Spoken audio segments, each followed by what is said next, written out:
স্বাভাবিক থাকে, কারণ রোজার মাস, এই কারণে আরও গুরুত্ব দিয়েছে।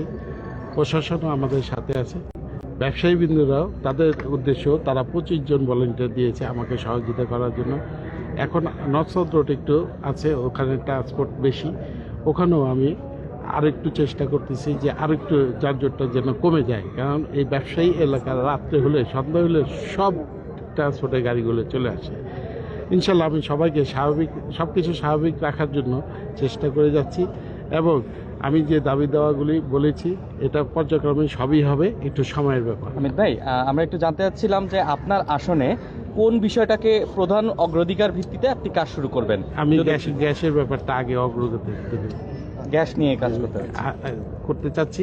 কিছু কিছু জায়গায় গ্যাসের স্পিড বেড়েছে, আমি দেখি কতটুকু কী করতে পারি। জাতীয় সমস্যা তো চেষ্টা করবো ইনশাল্লাহ ভাইয়া। গ্যাস ছাড়া আর কোন বিষয়টাকে অগ্রাধিকার? যানজট, তারপরে হলো পয় নিষ্কাশন, পানি উঠে যায়, বিভিন্ন মাদক, সন্ত্রাস, চাঁদাবাজ, এইসব বিষয়ে আমি অলরেডি মাইকিং করাচ্ছি। চাঁদাবাজির এগেস্টে প্রতিদিন দেখবেন মাইক ঘুরতেছে আমার। আর কৃষকের ব্যাপারটা এটা নজরদারিতে রেখেছি, কারণ তারা তো ভালো ভালো ছেলে কৃষকের জয়েন হচ্ছে, ওদেরকে যদি ফিরিয়ে আনতে পারি ওদের ভবিষ্যৎটা ভালো হবে। আমরা দেখতে পেয়েছি যে বিভিন্ন সংসদ সদস্য তারা কিন্তু স্থানীয় যে তার আসনে যে আইন শৃঙ্খলা রক্ষাকারী বাহিনী রয়েছে তাদের সাথে কিন্তু মিটিং করেছে, কথা বলেছে। আপনি ওই ব্যাপারে? আমিও করেছি, সুন্দর মিটিং করেছি।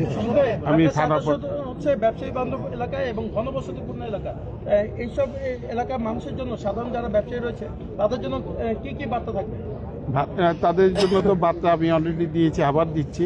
সন্ত্রাস মুক্ত, চাঁদা মুক্ত ব্যবসায়ী সংগঠনদের সাথে আলাপও করেছি, কালকেও আমি মিটিং করেছি, যানজটের ব্যাপারে মিটিং করেছি।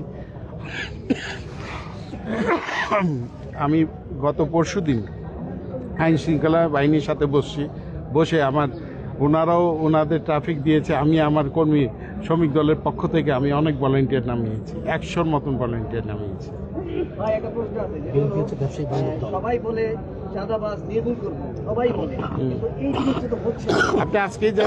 আপনি আজকে যে চকবাজারে যারা ব্যবসায়ীরা বড় বাপের বলা ইফতার বাজার বসিয়েছে, যাকে জিজ্ঞেস করেন চাঁদাবাজি আসছে কিনা, আপনি তাহলে বুঝতে পারবেন চাঁদাবাজ আমি নির্মূল করতে পারবো কি পারবো না।